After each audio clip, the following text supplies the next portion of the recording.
Hello everyone, welcome to ओकुल India के सबसे अफोर्डेबल लर्निंग प्लेटफॉर्म में आप सभी लोगों का एक बार फिर से बहुत बहुत स्वागत है। और हम लोग अपनी इस ISFR 2021 यानी कि India state of forest report 2021 को कवर कर रहे हैं। इसमें अभी तक हम लोग जो है 4 वीडियोस या 4 चैप्टर देख चुके हैं, जिसमें से पिछला चैप्टर जो था वो था forest cover assessment in the tiger reserves and tiger corridor areas. उसकी हम लोगों ने पिछले लेक्चर में बात की थी। और आज जैसे कि आप लोग देख पा रहे हैं 5वां लेक्चर है, और 5वें लेक्चर में हम लोग बात करेंगे about the forest fire monitoring की। तो फॉरेस्ट फायर क्या होती है, उसके मेजर जो है कॉजेज़ क्या हैं, किस वजह से फॉरेस्ट फायर होती है, कितना नुकसान होता है, और हमारे देश के कौन से स्टेट्स या कौन से ऐसे हिस्से हैं जहां पर फायर की ज़्यादा चांसेस हैं, which are more prone to fire, extremely prone to fire, उसके बारे में हम यहाँ पर बात करेंगे। तो चलिए वक्त ज़ाया किए बिना स्टार्ट करते हैं इस पार्ट को, इस लेक्चर को।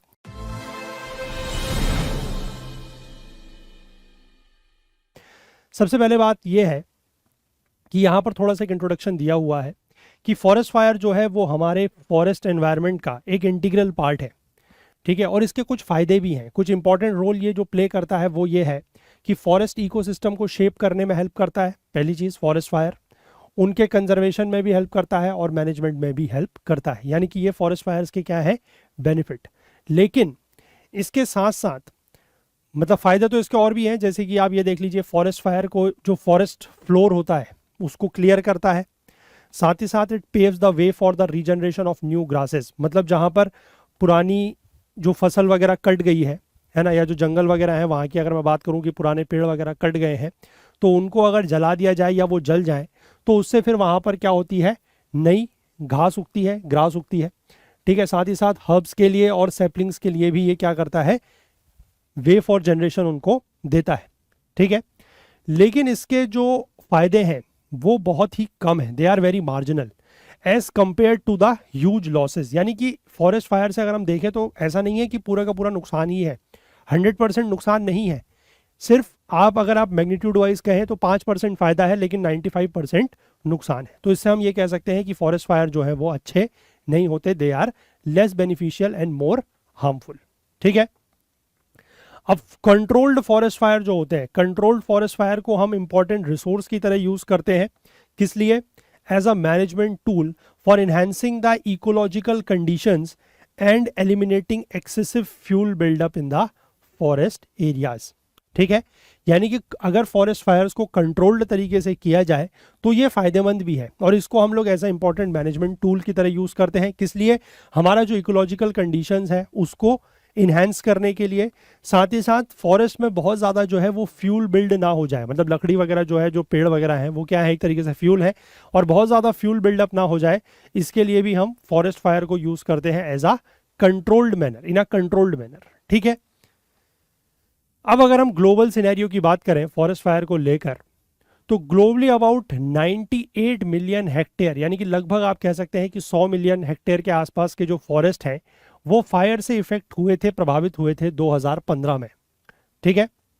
जो कि लगभग ग्लोबल फॉरेस्ट एरिया, यानी कि पूरे के पूरे विश्व में या पूरे के पूरे वर्ल्ड में जो फॉरेस्ट का एरिया है उसका लगभग कितना था, 3%, ठीक है। और this was mainly in the tropical domain, ये जो ट्रॉपिकल वाला रीजन है वहां पर ये ज़्यादा देखने को मिला था। और 4% of the total forest area was burned.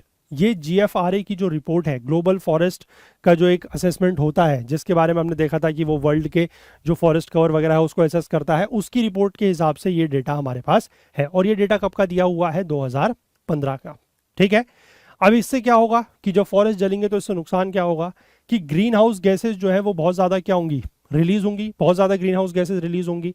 और साथ ही साथ जो सिक्विस्ट्रेटेड कार्बन लॉक्ड था विद इन दीज ट्रीज, क्योंकि हमें पता है कि कार्बन क्या करता है, कार्बन सिक्विस्ट्रेशन एक प्रोसेस होती है, आप लोगों को पता होगा, एक फिनोमेना होती है, एक प्रोसेस होती है, जिसमें जो फॉरेस्ट वगैरह हैं वो क्या करते हैं कि सारे के सारे एटमॉस्फेयर में, एनवायरनमेंट में जितना भी कार्बन निकल रहा है उसको ये क्या कर लेते हैं, एब्जॉर्ब कर लेते हैं। क्योंकि हमें पता है कि फोटोसिंथेसिस की प्रोसेस के दौरान जो भी प्लांट्स वगैरह हैं या जो ट्रीज वगैरह हैं वो कार्बन को क्या करते हैं, एब्जॉर्ब करते हैं।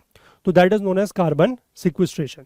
तो जितना भी कार्बन उनके अंदर लॉक होगा, that is further leading to global warming. यानी अब होगा क्या, जितना भी पेड़ के अंदर कार्बन है, ठीक है, अब पेड़ अगर जल गए, अगर फॉरेस्ट फायर होती है, पेड़ जल गए, तो जितना भी कार्बन उनके अंदर लॉक था ड्यू टू कार्बन सिक्वेस्ट्रेशन, वो सारा का सारा भी क्या होगा, एटमॉस्फेयर में रिलीज हो जाएगा, और उससे क्या होगी, ग्लोबल वार्मिंग होगी, और साथ ही साथ एनवायरनमेंट जो है वो भी क्या होगा, डिटोरिएट होगा, उसको भी नुकसान पहुंचेगा। ठीक है, आई होप बात क्लियर है यहाँ तक।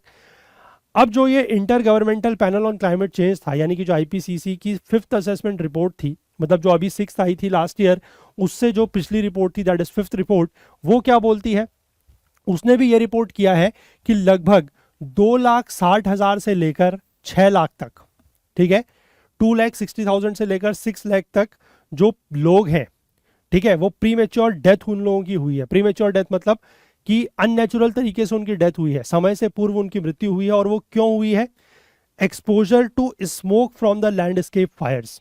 ठीक है, यानी कि फायर वगैरह से जितना भी स्मोक निकला, धुआं निकला, उसकी वजह से इतने लोगों की मृत्यु हुई है।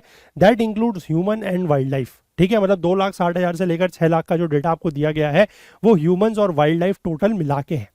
ठीक है, और उनकी मृत्यु किस वजह से हुई है, आग में जलने की वजह से नहीं हुई है, ध्यान रखिएगा, वो हुई है स्मोक की वजह से, यानी कि आग से जो धुआं निकला है उसकी वजह से उन लोगों की मृत्यु हुई है। ठीक है, आई होप बात क्लियर है यहां तक। अब इसके बाद ये इस रिपोर्ट में एक चीज और लिखी है कि annual carbon emission from the forest fires, जो फॉरेस्ट फायर होती है, मतलब जो जंगलों में आग लगती है, उससे जो कार्बन एमिट होता है, ठीक है, जो कार्बन का उत्सर्जन होता है, एमिशन होता है, वो लगभग कितना है, 2.5 बिलियन से लेकर 4 बिलियन टन्स ऑफ CO2 के बराबर। ठीक है, और इससे क्या होगा कि large volume of green house gases, फिर से वही एटमॉस्फेयर में बहुत ज्यादा ग्रीन हाउस गैसेस आ जाएंगी, और उसकी वजह से क्या होगा, ग्लोबल वार्मिंग वगैरह यहाँ पर होगी, और क्लाइमेट पर असर पड़ेगा, टेम्परेचर वगैरह जो है वो बढ़ेगा। ठीक है, पेरिस एग्रीमेंट की बात आपको याद होगी, हमने बात की थी कि हमें अपने प्री इंडस्ट्रियल लेवल्स के कंपैरिजन में जो टेम्परेचर का राइज है वो लगभग 1.5 डिग्री सेल्सियस से 2 डिग्री सेल्सियस के बीच में रखना है, मतलब maximum we can go up to 2 degree Celsius rise, और अगर पॉसिबल हो सके तो 1.5 डिग्री सेल्सियस से नीचे रखना है। और उसमें हम देख रहे हैं कि इतना ज़्यादा कार्बन जो है वो फॉरेस्ट फायर की वजह से एटमॉस्फेयर में रिलीज हो रहा है, एमिट हो रहा है, तो उसकी वजह से क्लाइमेट चेंज जो है वो काफ़ी ज़्यादा उसको नुकसान हो रहा है क्लाइमेट को, और वो जो हमारा टारगेट है उसको भी हम अचीव कर पाने में इस तरीके से मतलब कैपेबल नहीं हो पाएंगे। अगर ये सारा का सारा इस तरीके से कार्बन ऐड होता रहा फॉरेस्ट फायर से, तो फिर वो 1.5 डिग्री सेल्सियस या 2 डिग्री सेल्सियस का टारगेट अचीव करना बहुत ही मुश्किल हो सकता है। ठीक है, चलिए इसके बाद आगे बात करेंगे। आगे ये लिखा है कि persistent hotter and drier weather, ठीक है, यानी कि लंबे समय तक अगर हॉट वेदर बना हुआ है और ड्राई वेदर बना हुआ है ड्यू टू क्लाइमेट चेंज, किसकी वजह से, क्लाइमेट चेंज की वजह से, एंड अदर ह्यूमन फैक्टर जैसे कि लैंड कन्वर्जन फॉर एग्रीकल्चर। हम लोग क्या कर रहे हैं कि पेड़ काट रहे हैं, क्यों, क्योंकि हमें जमीन चाहिए किसके लिए, एग्रीकल्चर के लिए, क्योंकि हमारी बात वही है, सारी की सारी पॉपुलेशन बढ़ रही है, उसके लिए डिमांड ज़्यादा है, नीड ज़्यादा है, तो हमें ज़्यादा क्या चाहिए, एग्रीकल्चर के लिए ज़मीन चाहिए, इसलिए हम क्या कर रहे हैं, जंगलों को काट रहे हैं और वहाँ पर एग्रीकल्चर कर रहे हैं। साथ ही साथ पुअर फॉरेस्ट मैनेजमेंट भी हो रहा है। ये है main drivers behind the increase of forest fire. Basically यहाँ पर रीजंस दिए गए हैं कि फॉरेस्ट फायर क्यों बढ़ रही है, ठीक है ना, क्योंकि जंगल एक तरीके से बढ़ रहे हैं और जंगल बढ़ रहे हैं, और मतलब एक तो फॉरेस्ट मैनेजमेंट प्रॉपर नहीं हो रहा है, साथ ही साथ हम एग्रीकल्चर के लिए जो है वो लैंड को क्या कर रहे हैं, लैंड कन्वर्ट कर रहे हैं, फॉरेस्ट को काट वगैरह रहे हैं, तो उसकी वजह से ही फॉरेस्ट, अब जो लैंड कटेगी मतलब जो जंगल कटेंगे उसका क्या होगा, जो पेड़ काटेंगे उनको जलाया जाएगा, और जलाया जाएगा तो फिर वो फॉरेस्ट फायर का रूप ले रही है। ठीक है, WWF इंटरनेशनल ने अपनी 2020 की रिपोर्ट में ये बोला था that humans are responsible for around 75% of all wildfires, यानी कि जितने भी जंगलों में जितनी भी आग लगती है उसमें से लगभग 3/4 या 75%, 75% जो है उसके लिए रिस्पॉन्सिबल या जिम्मेदार कौन है, ह्यूमंस। ठीक है, मतलब वो आग अपने आप नहीं लग रही है, किसी ना किसी वजह से ह्यूमन फैक्टर जो है वो इसमें इन्वॉल्व है, and much of the increase in fire incidents during 2020 can be directly link to human actions. और 2020 में जो बहुत ज़्यादा फायर के इंसिडेंट्स बढ़े हैं उसके पीछे ह्यूमन एक्शंस जो है वो ही रिस्पॉन्सिबल है। ऐसा किसने बोला है, WWF इंटरनेशनल की रिपोर्ट ने। अप्रैल 2020 में जो नंबर ऑफ फायर अलर्ट्स थे अक्रॉस द ग्लोब, यानी कि पूरी की पूरी दुनिया में, वो 13% ज़्यादा थे as compared to last year. मतलब 2019 के कंपैरिजन में अगर हम बात करें तो 2020 में सिर्फ अप्रैल के महीने तक ही जो फायर अलर्ट्स के नंबर थे वो पिछले साल के मुकाबले 13% ज़्यादा हो गए थे, which was already a record for that year. क्योंकि ऑब्वियस ही बात है, पिछले साल के कंपैरिजन 2019 के कंपैरिजन में 20 के अगर 4 महीने में ही 13% ज़्यादा हो गए हैं तो वो साल का रिकॉर्ड तो ऑब्वियस ही बात है अपने आप ही बन गया। ठीक है, तो ये बात थी ग्लोबल सिनेरियो की। अब हम बात करेंगे इंडिया में इसकी क्या स्थिति है। तो इंडिया में देखिए सीवियर फायर जो है वो जनरली कहाँ कहाँ पर होती है, जो हमारे ड्राई डेसिडुअस फॉरेस्ट है वहाँ पर होती है। ठीक है, साथ ही साथ जो एवरग्रीन, सेमी एवरग्रीन और मॉन्टेन टेम्परेट फॉरेस्ट है वहाँ पर कंपैरेटिवली लेस प्रोन है, they are less prone to fire, मतलब वहाँ पर जो है फायर वगैरह की जो घटनाएं हैं वो कम होती हैं, लेकिन ड्राई डेसिडुअस फॉरेस्ट में सबसे ज़्यादा होती हैं।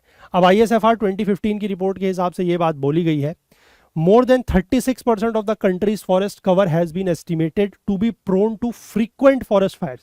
frequent forest fires मतलब वहां पर आए दिनों जो है वो आग लगती ही रहती है। 36% से ज्यादा, यानी कि more than 1/3 of the forest हमारे देश का ऐसा है जो कि फ्रीक्वेंट फॉरेस्ट फायर्स के लिए क्या है, प्रोन है। ठीक है, nearly 4% of the country's forest is extremely prone to fire. 4% हमारा जो देश का पूरा फॉरेस्ट कवर है उसका 4% ऐसा है जो एक्सट्रीमली प्रोन टू फायर है, मतलब वहां पर आग लगने की जो चांसेस हैं वो बहुत ज्यादा है। और 6% ऑफ द फॉरेस्ट कवर जो है is found to be very highly fire prone. ठीक है, एक्सट्रीम वाले के जो नेक्स्ट लेवल है, उसके जो नीचे का लेवल है, that is very highly fire prone. इसके बारे में भी अभी हम लोग आगे बात करेंगे। ठीक है, 2019 की रिपोर्ट के हिसाब से ये बात बोली गई है।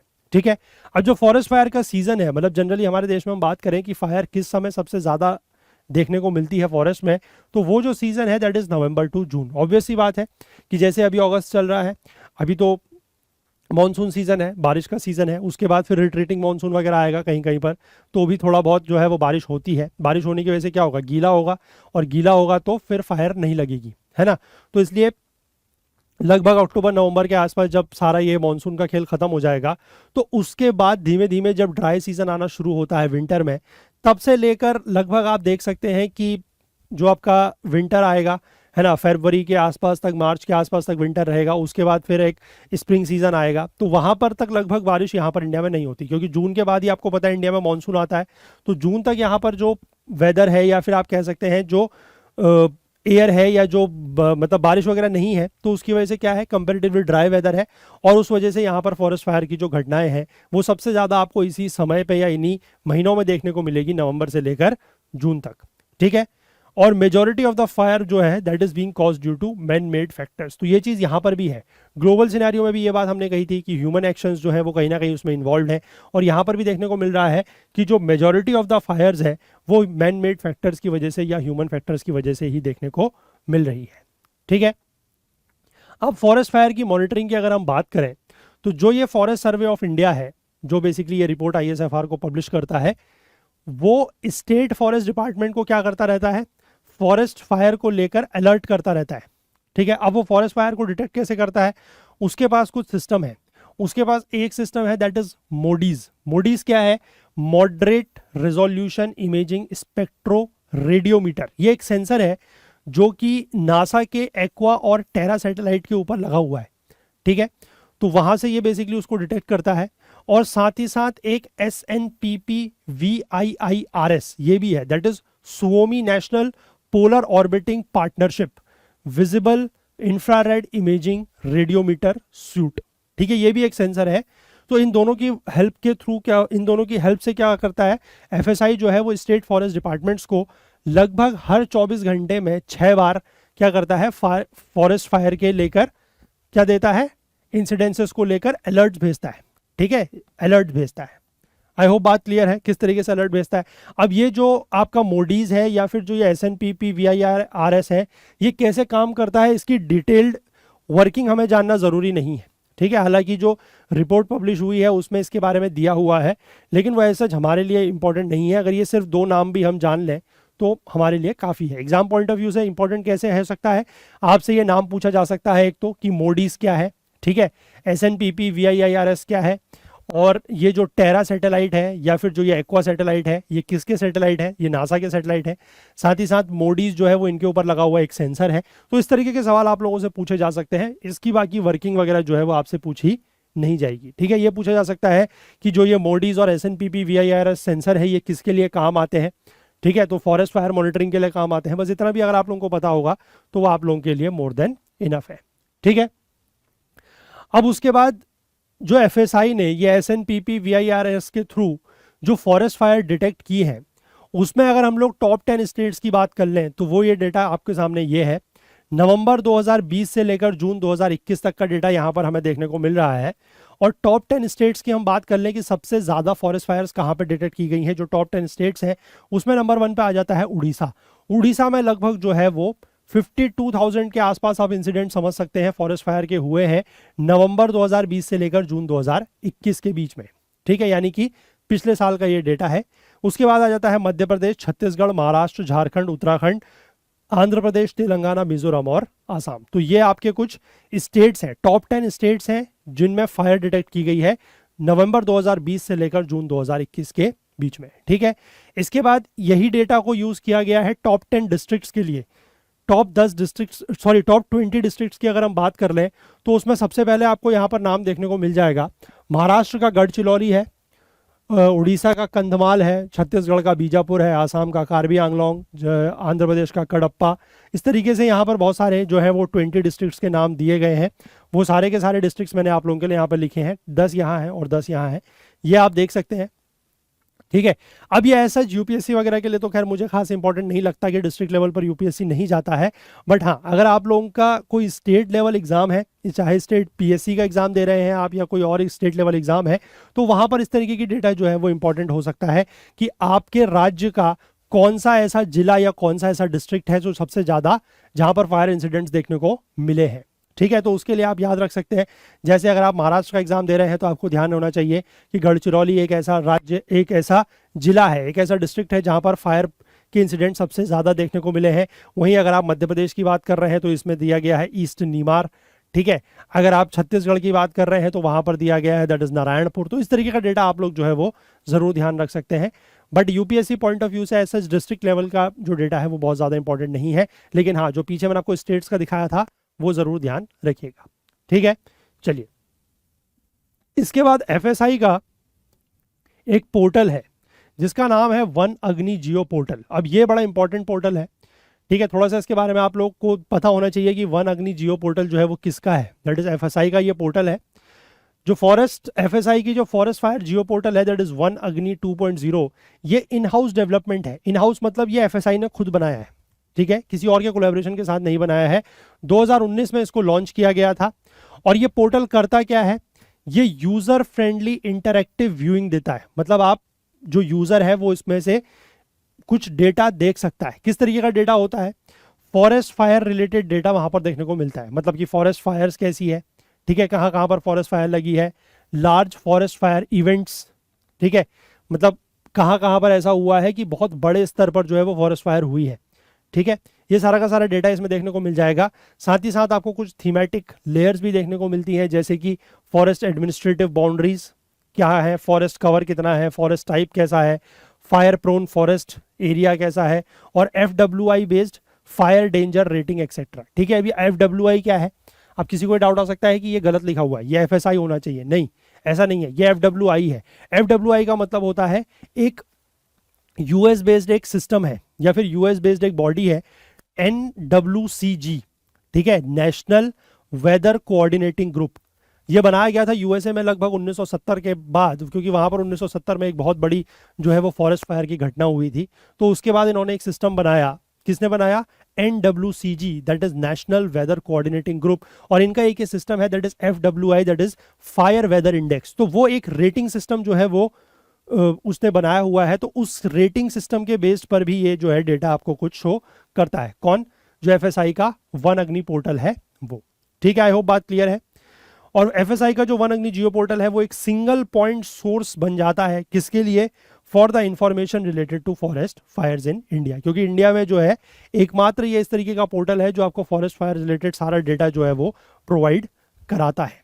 ठीक है, इसके बाद अगर हम बात करें identification of fire prone forest areas की, तो इसमें जो हमें देखने को मिलेगा वो ये है कि FSI जो है पिछले लगभग 17 सालों से, यानी कि 2004 से लेकर 2021 तक ये फॉरेस्ट फायर को एनालाइज कर रहा है। और क्यों कर रहा है, to identify the fire prone forest areas in the country, की कौन कौन से हमारे ऐसे फॉरेस्ट एरियाज हैं या ऐसे जंगल के इस क्षेत्र हैं, एरियाज हैं जो फायर प्रोन है, मतलब जहां पर आग लगने की चांसेस है, और कितनी है वो भी यहाँ पर दिया गया है। Extent of forest cover under different fire prone classes, है ना, कि एक्सट्रीमली फायर प्रोन कौन सा है, वेरी हाईली फायर प्रोन कौन सा है, लेस प्रोन कौन सा है, वो यहाँ पर इन्होंने दिया हुआ है। ठीक है, अब ये forest cover in different fire prone classes की अगर हम लोग बात कर लें तो पूरे के पूरे इंडिया की अगर मैं बात करूं तो एक्सट्रीमली फायर प्रोन एरियाज जो है वो काफ़ी कम है। मतलब एरिया वाइज अगर आप स्क्वायर किलोमीटर की बात करें तो लगभग बहुत ज़्यादा है, 20,000 स्क्वायर किलोमीटर के आसपास है। लेकिन अगर आप टोटल हमारे जो फॉरेस्ट कवर की बात करें तो लगभग उसका 2.81% जो है वो एक्सट्रीमली फायर प्रोन है, यानी कि वहाँ पर फायर लगने की जो चांसेस हैं वो बहुत ही ज़्यादा है, एक्सट्रीम लेवल पर है। उसके बाद आता है वेरी हाईली फायर प्रोन जो कि लगभग 7.85% है, फिर highly fire prone 11.61%, moderately fire prone जो है वो 13.19% है, और लेस फायर प्रोन जो है वो 64.54% है, यानी कि बाकी बचा हुआ। तो इनको छोड़ भी दीजिए। तो ये जो चार इंपॉर्टेंट है इनको ध्यान रखिएगा, और इनका जो ऑर्डर है वो ध्यान रखिएगा कि मॉडरेटली फायर प्रोन सबसे ज़्यादा है, उसके बाद हाईली फायर प्रोन, फिर वेरी हाईली और फिर एक्सट्रीमली। ठीक है, आई होप बात क्लियर है।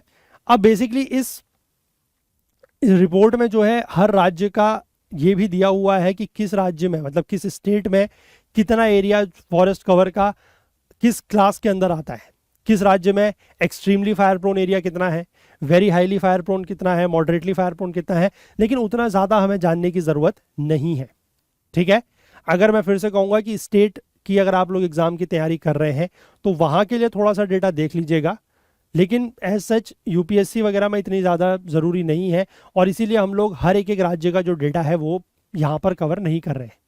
ठीक है, क्योंकि ये जो रिपोर्ट है वो एफएसआई की जो रिपोर्ट है वो आपको फॉरेस्ट सर्वे ऑफ, ये जो आईएसएफआर रिपोर्ट है ये एफएसआई की वेबसाइट पे, यानी कि फॉरेस्ट सर्वे ऑफ इंडिया की वेबसाइट पर अगर आप जाएंगे तो आपको मिल जाएगी, या फिर आप गूगल में भी सिंपली अगर सर्च करेंगे कि आईएसएफआर 2021 रिपोर्ट तो आपको एफएसआई की जो वेबसाइट है उसका लिंक मिल जाएगा, और उसके थ्रू जाके आप अपने स्टेट स्पेसिफिक जो डेटा है वो देख सकते हैं। वो यहाँ पर अगर हम लोग कवर करने बैठे हैं तो आपको पता है कि इतने सारे स्टेट्स और यूनियन टेरिटरीज अगर हम वो कवर करने बैठेंगे तो फिर उसी में हमारा सारा टाइम चला जाएगा, और उसका कोई एज सच सबके लिए वो इंपॉर्टेंट नहीं है।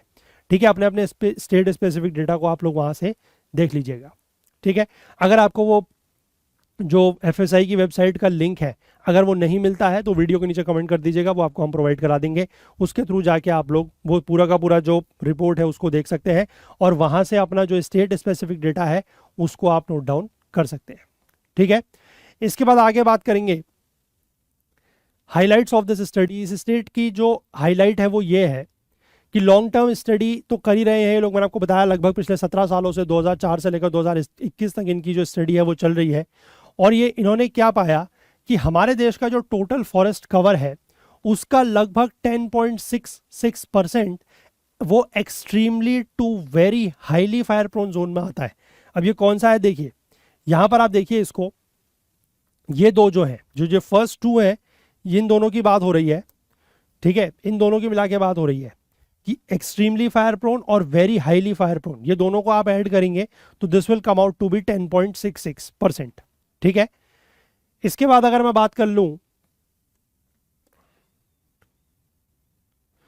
कि states under north eastern region, यानी कि जो हमारा नॉर्थ ईस्ट का रीजन है, showed the highest tendency of forest fire, वहां पर जो फॉरेस्ट फायर की टेंडेंसी है वो बहुत ज्यादा है। और ये इसके जो राज्य हैं नॉर्थ ईस्ट के जो राज्य हैं वो extremely to very highly forest fire zone जो है उस कैटेगरी में आते हैं। ठीक है, यानी कि जो टॉप 2 कैटेगरी मैंने आपको दिखाई, एक्सट्रीमली फायर प्रोन और वेरी हाईली फायर प्रोन, उसमें नॉर्थ ईस्ट के जो राज्य हैं वो आते हैं। तो मतलब इतना चीज़ अगर आप ये बेसिक स्टेटमेंट भी ध्यान रखेंगे तो इतने से आपका काम बन सकता है। ठीक है, अब स्टेट जैसे कि नॉर्थ ईस्ट की अगर मैं बात करूं तो मिजोरम, त्रिपुरा, मेघालय और मणिपुर जो है नॉर्थ ईस्ट में, ये किस में आते हैं, यहाँ पर हाईएस्ट फॉरेस्ट फायर की प्रोबेबिलिटी है, यानी कि यहाँ पर फॉरेस्ट में आग लगने की जो प्रोबेबिलिटी है वो सबसे ज़्यादा है।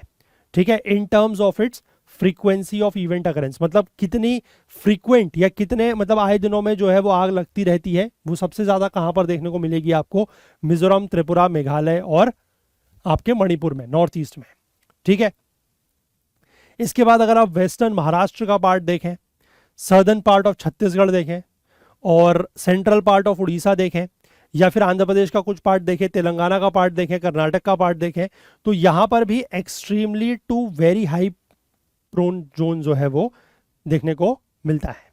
ठीक है, अब इसके बाद एनडीएमए जो है हमारा नेशनल डिजास्टर मैनेजमेंट एक्ट, ठीक है, यह जो नेशनल डिजास्टर मैनेजमेंट अथॉरिटी है, जो एक एक्ट बना था 2005 में, जब 2004 में सुनामी आई थी इंडिया में, उसके बाद 2005 में ये एक्ट बना था और उसके अंतर्गत एक बॉडी बनी थी that is national disaster management authority.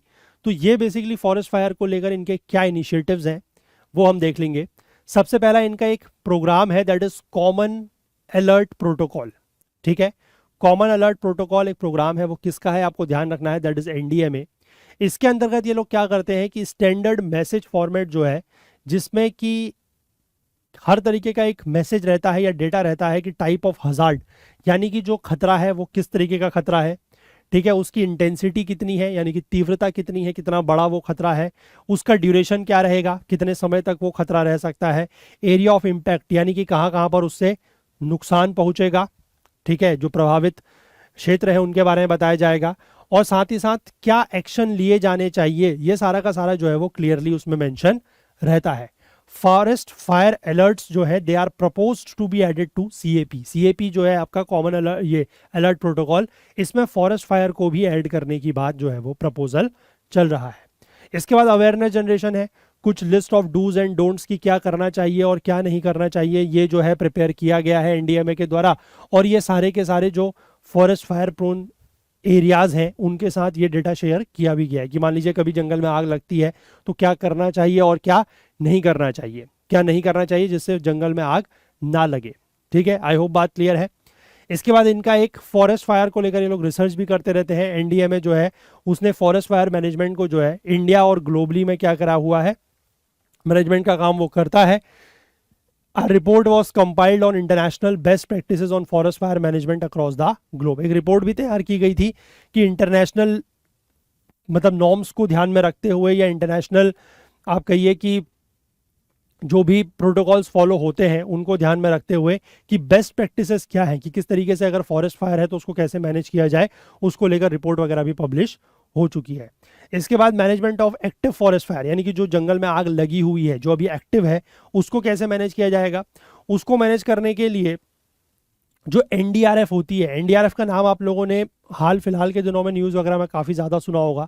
जैसे कहीं पर अगर मान लीजिए बाढ़ आती है, जैसे अभी पीछे समय में हुआ था, है ना, बाढ़ वगैरह आई थी काफ़ी जगह, और जो आपका साइक्लोन वगैरह आता रहता है उस समय पर भी एनडीआरएफ का नाम जो है वो काफ़ी ज़्यादा न्यूज़ वगैरह में रहता है। एनडीआरएफ की जो टीम्स है that is national disaster recovery force, ये बेसिकली फॉरेस्ट फायर को बुझाने में भी क्या करती है, in dousing the active forest fire, यानी कि जो एक्टिव फॉरेस्ट फायर है, जो जंगलों में आग लग रही है, उसको बुझाने का काम भी ये करती है, ठीक है। तो ये कुछ इनिशिएटिव्स हैं फॉरेस्ट फायर को लेकर जो एनडीआरएफ या जो एनडीएमए है, नेशनल डिजास्टर मैनेजमेंट अथॉरिटी, उसके द्वारा लिए जाते हैं, ठीक है। आई होप ये बात क्लियर है। तो इस चैप्टर में हमें फॉरेस्ट फायर के ऊपर इतना ही कुछ देखना था। अब हमारा जो अगला चैप्टर रहेगा that will be chapter number 6 and that will deal on tree cover. अभी तक हमने फॉरेस्ट कवर को लेकर बात करी है, ट्री कवर को लेकर बात नहीं की है। ट्री कवर जो है वो थोड़ा सा अलग चीज़ है, उसके बारे में हम लोग बात करेंगे अपने अगले लेक्चर में। तो तब तक आप हमारे साथ बने रहिएगा। हमारे जो बाकी ओकुल के यूट्यूब चैनल्स हैं उनको भी आप फॉलो कर सकते हैं, सब्सक्राइब कर सकते हैं। यहाँ पर भी आपको समय समय पर जो है अलग अलग इंपॉर्टेंट टॉपिक्स के वीडियो मिलते रहेंगे। साथ ही साथ आप हमें टेलीग्राम पर भी ज्वाइन कर सकते हैं। यहाँ पर भी relevant informations, exam related informations और भी जनरल इन्फॉर्मेशंस जो आप लोगों के लिए हेल्पफुल है वो यहाँ पर शेयर की जाती है। और साथ ही साथ आप हमें सोशल मीडिया पर भी फॉलो कर सकते हैं। ये सभी लिंक्स आपको नीचे डिस्क्रिप्शन में मिल जाएंगे। बाकी अगर आपको वीडियो पसंद आता है तो लाइक ज़रूर करें, ज़्यादा से ज़्यादा शेयर करें। चैनल को अभी तक सब्सक्राइब नहीं किया है तो वो भी जल्द से जल्द कर लें। हम लोग मिलेंगे अगले लेक्चर में on with the next topic और next chapter on forest on tree cover. तब तक के लिए अपना बहुत बहुत ध्यान रखिएगा। Please do take care of yourself. Thank you, have a nice day, bye bye.